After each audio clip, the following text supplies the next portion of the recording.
Okay, I'm back. It's Megan Fox, pjmedia.com, and a bunch of you are sending me this article, and you're like, you have to read this to us. So you asked, and here I go. It looks like it says Sara Ramirez is not Che Diaz in the New York Times. Ramirez doesn't really relate to Che, the most polarizing character in And Just Like That, but the actor is really proud of the representation we've created. Now, that is not what we heard in other interviews. The Writers' Room podcast and all these other things we've been hearing about was that Sara Ramirez had a very big piece of playing the character. And in the documentary, Michael Patrick King actually said, and I wrote it down. Oh no, it's in my notes here. See, because I'm keeping notes for the documentary. But he actually said something to the effect of that he based the character of Che on Sara Ramirez. So I don't believe for one second that this was not based on her. He said he based Che on Sarah's identity, which was a real mistake. So Julia Jacobs here in the New York Times has written this article published today. I'm going to read it to you. I'm going to try not to. I'm not going to try not to opine too much. During a much-discussed comedy concert in And Just Like That, HBO's Sex and the City sequel series, the much-discussed character Che Diaz recounts the story of coming out to family members. I stood up in the living room and I was like, family, I love you.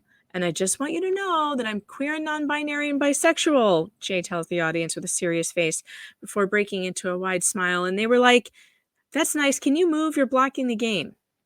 The bit was similar to how Sara Ramirez, the actor who plays Che and who, like Che, is non-binary and uses they, them singular pronouns, came out to her family as bisexual. And yes, I'm not going to say there for a singular person. No, I won't. I won't do it. So I'm changing it to her.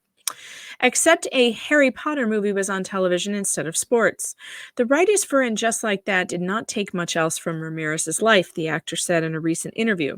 Aside from the character's hairdo, a sleek undercut, and ethnic background, Mexican and Irish American, I don't recognize myself in Che, Ramirez said. Yeah, sure.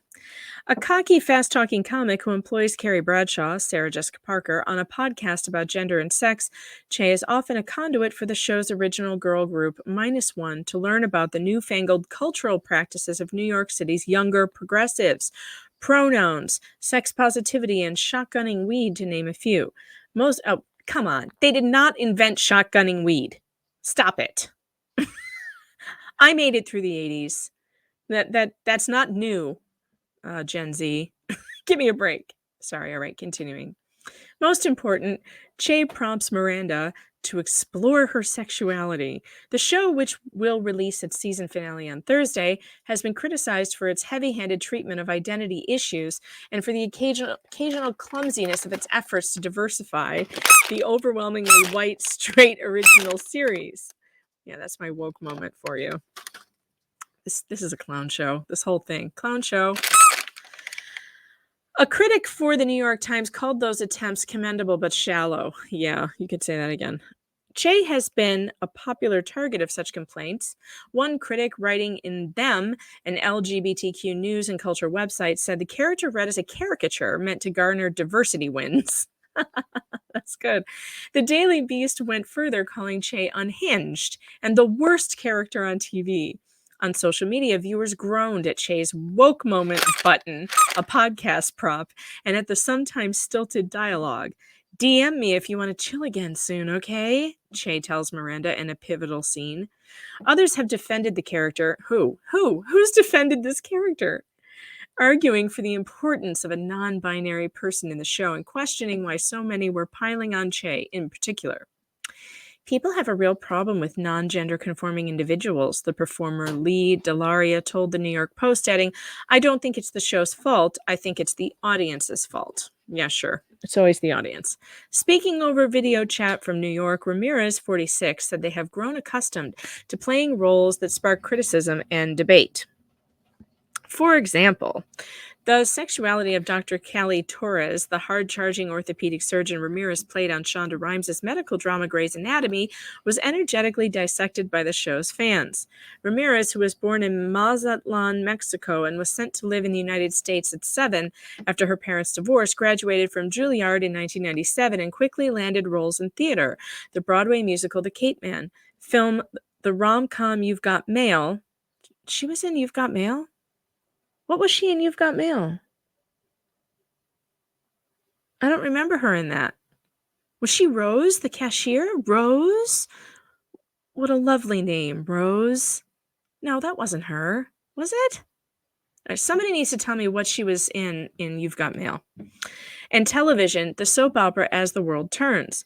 Ramirez joined Grey's not long after winning a Tony Award in 2005 for playing the Lady of the Lake in the Broadway production of Spamalot. It wasn't until after Ramirez left Grey's that she came out publicly as bisexual, and then 4 years later as non-binary. You cannot be a bisexual non-binary. That's not a thing. If you're bisexual, you're admitting to a binary. So you can't then be non-binary or claim that there's no such thing as a binary when you're bisexual. I can't with this. Clown show.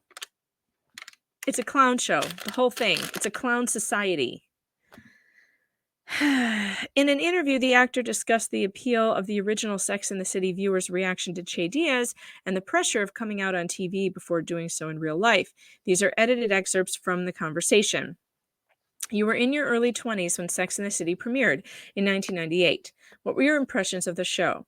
I had just graduated from Juilliard. I was working professionally as an actor and falling in love with New York, so it was a perfect show. I appreciated the focus on friendships, the power of friendships, and the power of personal purpose, and also sexual empowerment for women.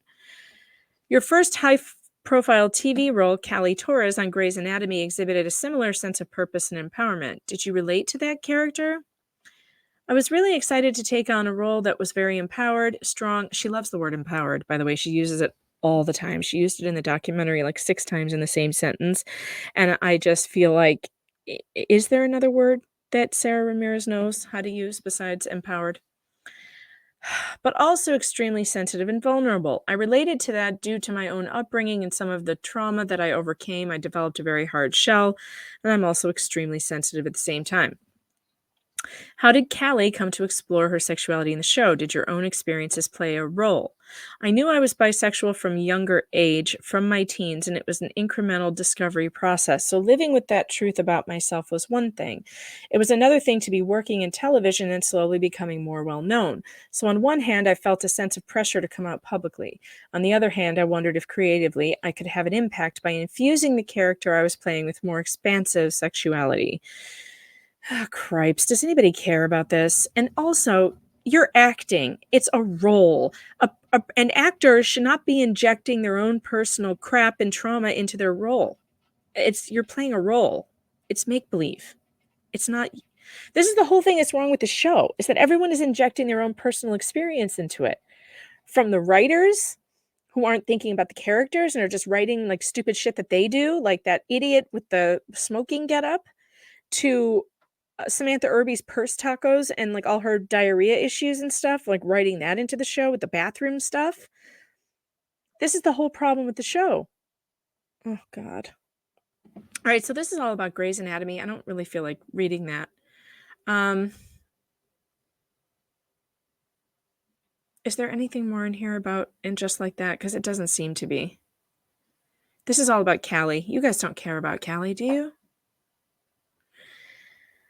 Okay, so she talks about coming out, blah, blah. Oh, this is interesting. You didn't come out publicly until after you left the show. What was it like to play a bisexual character on television, but to still be struggling with whether or not to be open about your own sexuality? It was incredibly stressful, she said. There was a lot of anxiety that I lived with, and I happened to be married to a cisgender man. Living the life of a bisexual person in real life, but deep down knowing that there would be all kinds of judgments around my own sexuality was really hard to live with, while portraying someone who is in the process of becoming empowered, again with that word, around being with women. It was a real interesting time. So now we find out that Sara Ramirez was married to a man, and did she leave him for a woman too? Interesting. There is less overlap between you and Che Diaz. Have you been paying attention to the criticism of the character, or have you tried to separate yourself from it? And she says, I'm very aware of the hate that exists online, but I have to protect my own mental health and my own artistry. Oh, give me a break. You're not that fragile. You should be able to hear criticism. I mean, uh, art critics have been around for a very long time.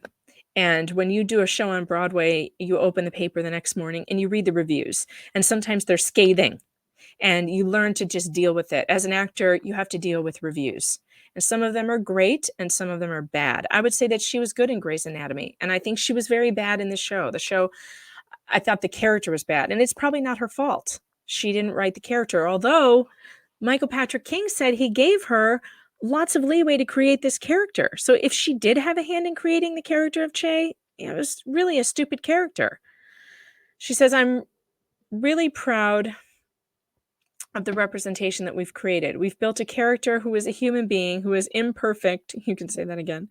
Who's complex. I don't think Che's complex. I think Che's really simple and stupid, actually. Who is not here to be liked, who's not here for anybody's approval. They're here to be themselves. Like, are we talking about two people here? Like, this is not even, you can't understand this. They're here to be themselves. Sorry, it just doesn't. She's here to be herself, I guess. I'm also not in control of the writing. Yeah, blame the writers because they really did a bad job. I welcome the passion that folks are bringing to the table around this representation, but in real life, there are a lot of different human beings who show up to the table speaking truth to power in myriad ways, and they all land differently with different people. And Che Diaz has her own audience that she speaks to, who really gets a kick out of what she's doing. Oh, who? Like the 0.2% of the gay community that identifies as non-binary, who most LGBT people think are nuts too? Like those people? The attention whore people who just want to confuse everyone for for no reason other than because they get off on it on TikTok? I mean, what people are enjoying this? Like the social rejects on TikTok are the only ones I can think of. How do you think Che would respond to this criticism? Michael Patrick King and the writer's room would probably answer that best since they wrote the character of Che Diaz. I like how she keeps on saying, they wrote her, they wrote her. I imagine Che would have something very witty and silly and funny as a rebuttal. No, she wouldn't. She's never said anything funny, not once. Something that ultimately reminds everyone that they're human, something with a sprinkling of self-deprecation, because I think they know they're a narcissist, and maybe just a little reminder that no one's perfect. Perfect? Che Diaz is so far from being perfect, we need a new word to describe the not perfectness of Che Diaz. All right, well, that's the New York Times article. Hope you enjoyed it. Like and subscribe. And don't forget to check out the rest of the videos on And Just Like That, because there are lots of them. And if you want to head over to pjmedia.com, go to columnists, click on my name, Megan Fox. You'll find all of my coverage on this show if you're looking for more. Take care, everybody.